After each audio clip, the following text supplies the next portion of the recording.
Bayangkan ini, negara yang selama ini dikenal lewat RL kereta dan proyek infrastruktur, tiba-tiba diam-diam menembus langit dan menjual pesawat ke dunia. Bukan Amerika, bukan Eropa, tapi Indonesia. Dan yang bikin lebih mengejutkan, banyak negara sudah mulai melirik, bahkan membeli.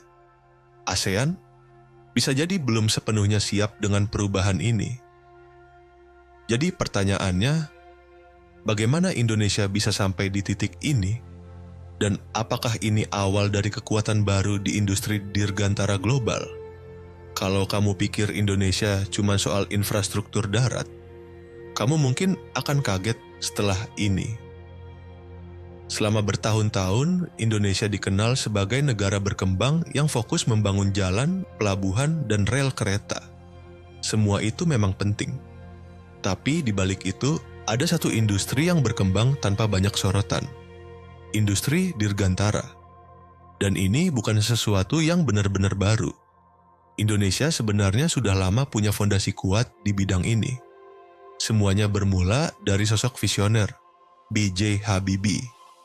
Habibie bukan cuma presiden, dia adalah otak di balik mimpi besar Indonesia untuk bisa membuat pesawat sendiri. Di bawah kepemimpinannya lahirlah PT Dirgantara Indonesia, perusahaan yang jadi tulang punggung industri pesawat nasional. Dulu banyak yang meragukan. Indonesia bikin pesawat, kedengarannya seperti mimpi besar yang terlalu jauh. Tapi sekarang, mimpi itu mulai jadi kenyataan. Salah satu bukti nyatanya adalah pesawat CN-235. Pesawat ini bukan sekadar proyek percobaan, ini adalah produk nyata yang sudah digunakan di berbagai negara. Dari Asia, Afrika, sampai Amerika Latin, CN-235 sudah terbang membawa misi militer, logistik, hingga kemanusiaan. Lalu ada N-219, pesawat yang dirancang khusus untuk menjangkau daerah terpencil. Negara kepulauan seperti Indonesia sangat membutuhkan pesawat seperti ini. Dan ternyata negara lain juga butuh. Artinya, Indonesia tidak hanya membuat produk untuk diri sendiri, tapi juga untuk pasar global. Dan bukan cuma pesawat. Indonesia juga masuk ke pasar helikopter. Dengan kemampuan produksi dan kerjasama internasional, Indonesia mulai memperluas portofolio dirgantara mereka. Ini bukan lagi soal bisa bikin atau tidak, tapi sudah masuk ke tahap berapa banyak yang bisa dijual ke dunia. Disinilah semuanya jadi menarik. Karena ketika sebuah negara mulai mengekspor teknologi tinggi seperti pesawat dan helikopter, itu berarti satu hal. Levelnya sudah naik. Sekarang bayangkan dampaknya. Selama ini, pasar pesawat dunia didominasi oleh raksasa seperti Boeing dan Airbus. Indonesia jelas belum sebesar mereka. Tapi Indonesia tidak mencoba menjadi mereka. Sebaliknya, Indonesia mengambil celah pasar yang sering diabaikan. Pesawat kecil dan menengah, pesawat untuk daerah terpencil, dan kebutuhan khusus yang tidak selalu jadi fokus perusahaan besar. Dan justru disitulah peluangnya besar. ASEAN pun mulai memperhatikan. Bayangkan jika Indonesia benar-benar konsisten mengembangkan industri ini. Negara-negara di Asia Tenggara yang dulu mungkin hanya jadi pasar, sekarang bisa melihat Indonesia sebagai supplier. Ini mengubah dinamika. Dari yang tadinya kompetisi di sektor manufaktur biasa, sekarang masuk ke teknologi tinggi. Dan tidak semua negara siap untuk itu. Tapi tentu saja, perjalanan ini tidak mudah.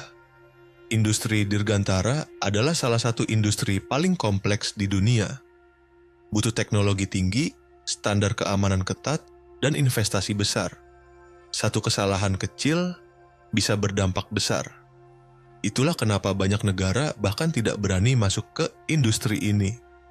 Tapi Indonesia tetap melangkah. Yang membuat cerita ini semakin menarik adalah timingnya. Dunia saat ini sedang berubah. Banyak negara mulai mencari alternatif selain pemain besar. Mereka ingin solusi yang lebih fleksibel, lebih terjangkau, dan sesuai kebutuhan mereka.